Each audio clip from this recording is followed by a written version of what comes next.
Hey everyone, Ryan here at etrailer. Today on our 2024 Jeep Wrangler, we're going to be showing you how to install the airlift air helper springs for the rear axle.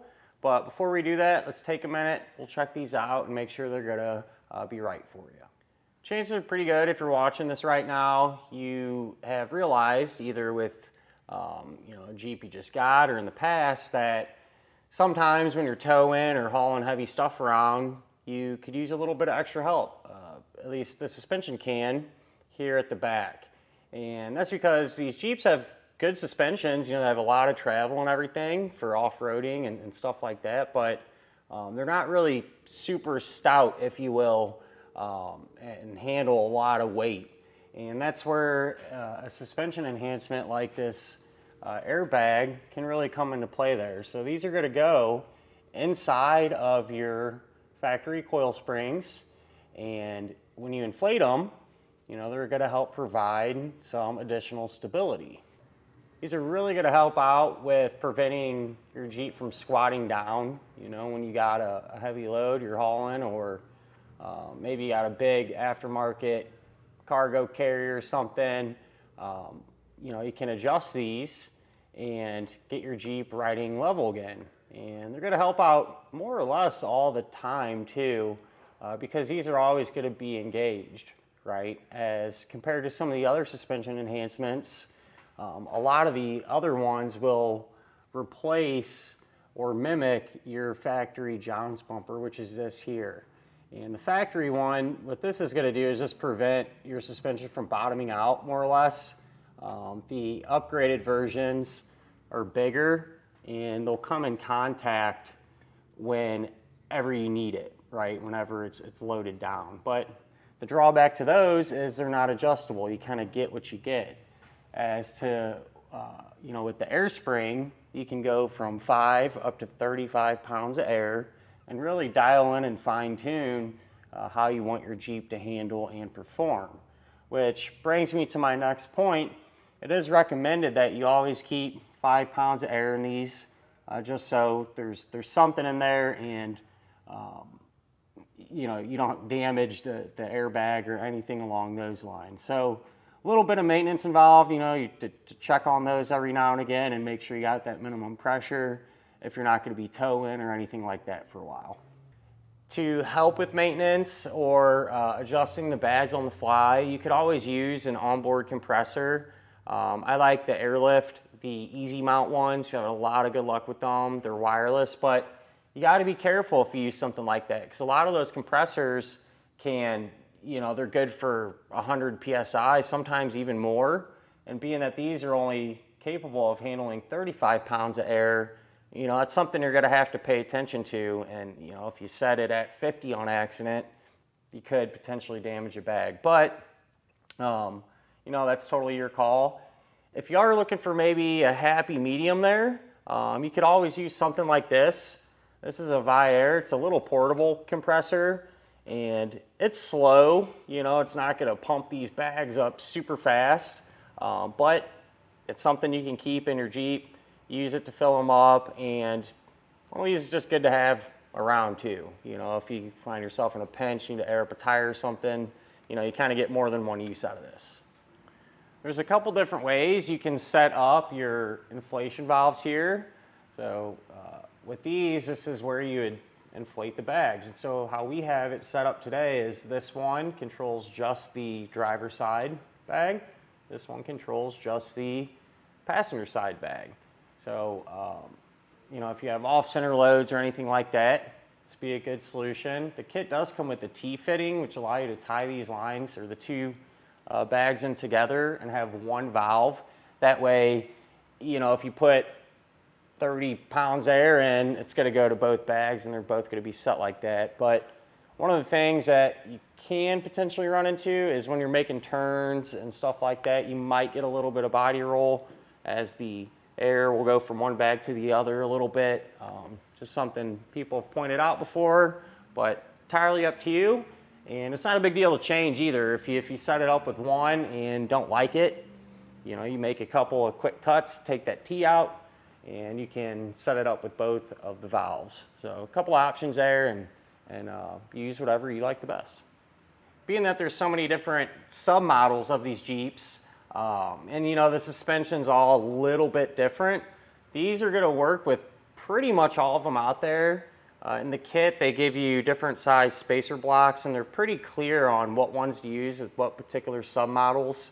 That way, let's say if you have a Rubicon or something like that, and your coil springs are a little bit taller, you would use a spacer like this to fill that void and have the airbag continue to work properly. Other than that, at the end of the day, a nice upgrade. You know, it's convenient that you really won't have your driving affected when you're not hauling a trailer, but have that extra support when you need it and be able to adjust it and go from there. As far as the installation goes, really not too bad. More or less, you just need to chalk your front tires, jack the Jeep up by the frame, that way the wheels hang, and you take these bags and fold them up, put them inside of the spring there. It's not that bad actually on these Jeeps, and run your lines, set it up how you want, and it's really all there is to it. So definitely doable at home and shouldn't give you too many issues, but if this is something you're going to be doing yourself, feel free to hang around. We'll go ahead and get started on them now. To begin our installation, we're going to be here at the back of our Jeep, and what you need to do is jack your vehicle up in a way so that the suspension is going to be completely unloaded. So since I'm on this drive-on lift, I use the jack here on our hitch or part of your frame to raise it up and increase the distance between our axle and the bottom of the frame. So for those of you at home who are doing this on the ground, you would want to jack your vehicle up by the frame as high as you can until more or less the wheels are just barely off the ground. You can grab one of your air springs, take off this rubber cap, and we're just going to put some weight into this. Make it as small as possible. I'll put that cap back on. That'll prevent the air from entering back inside. That'll make everything a lot easier to actually get these inside of the coil spring. To help make things a little bit easier, I'm just going to spray our coil spring down with soapy water. And with these, there's really not a great way to do this. It's more or less just working it in place. Once you get it close, usually what you can do is pull that cap off, and as the bag's wanting to fill up full of air, you kind of work it around until it is completely inside of the coil spring. You can do a little prep work now. You can take your bundle of hose and cut it in half. So I've done that. And whenever you cut this airline hose, preferably if you can use a tool like this or even just a utility knife, this just makes for a cleaner cut. And for the driver side here, actually both sides for that matter, you got these little fittings, little clamps. Just squeeze those in, put that on like that. And for just the driver's side, they give you this heat sleeve here to help protect it from the exhaust. Slide that over, and this end will go towards the air spring, and then put a clamp on that end as well. We can take our pre-assembled hose now, and we're going to work with the side that is not going to get connected to the bag. All right, so I'm going to feed that through the spring and up through that top hole there, and eventually this will get routed back to our bumper area. Pull this pretty much all the way through.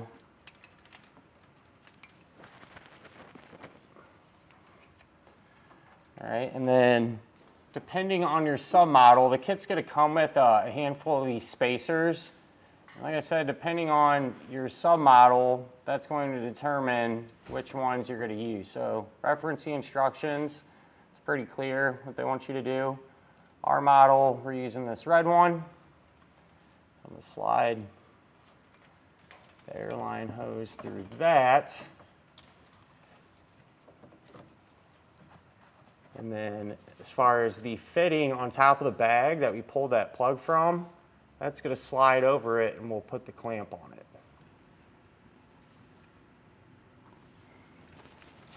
And make sure that's pushed down that fitting all the way.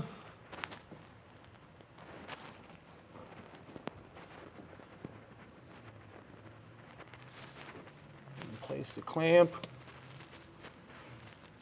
over it so it holds everything tight. Once you have one side set up, you can do the same exact thing over here on the other side of our Jeep. And with those in place, we can focus on getting our airlines routed now.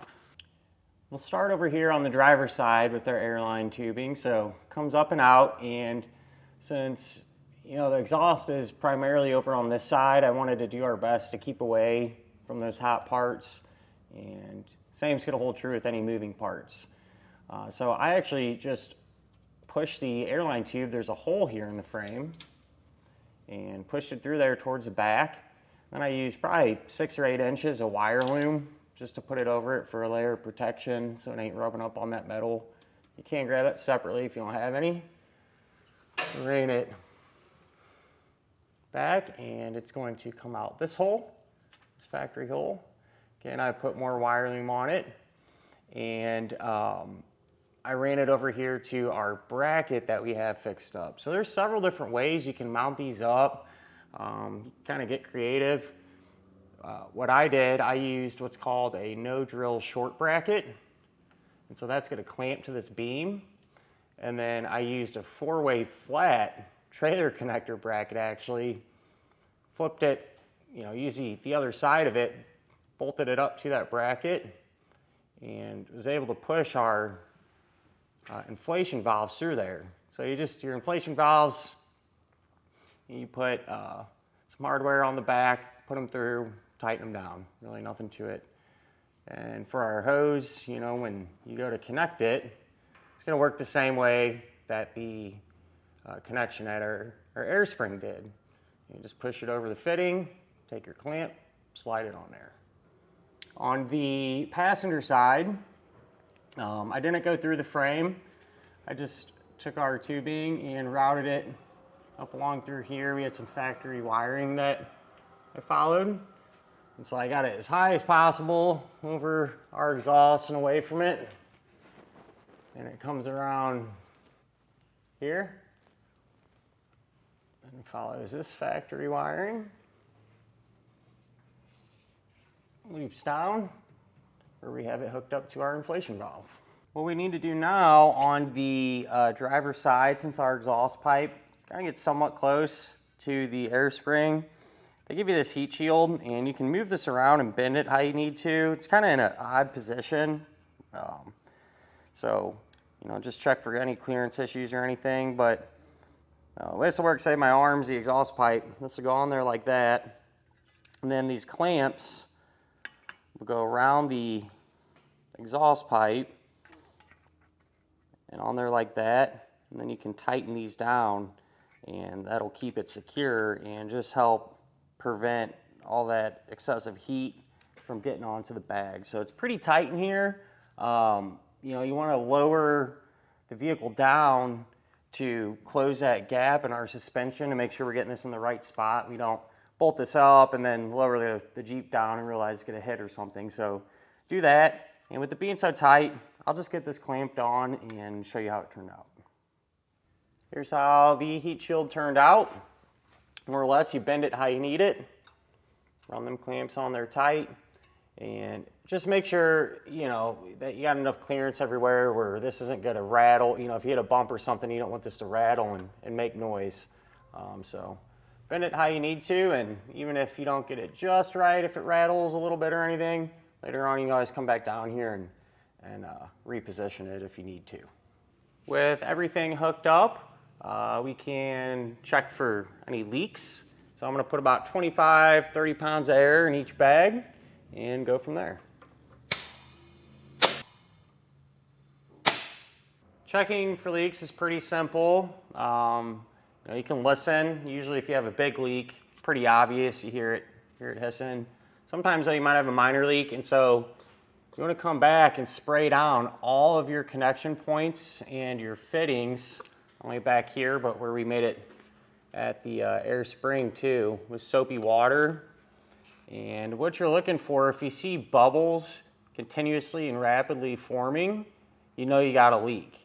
If you don't see that happening, you know you're all sealed up. So if you do have a leak, let the air out of the system, move your clamp, recut that line, and put everything back together until you're leak free. Once you've verified you don't have any leaks, you are good to go. And with that done, that'll finish up our look at and our installation of the airlift air helper springs for the rear axle on our 2024 Jeep Wrangler.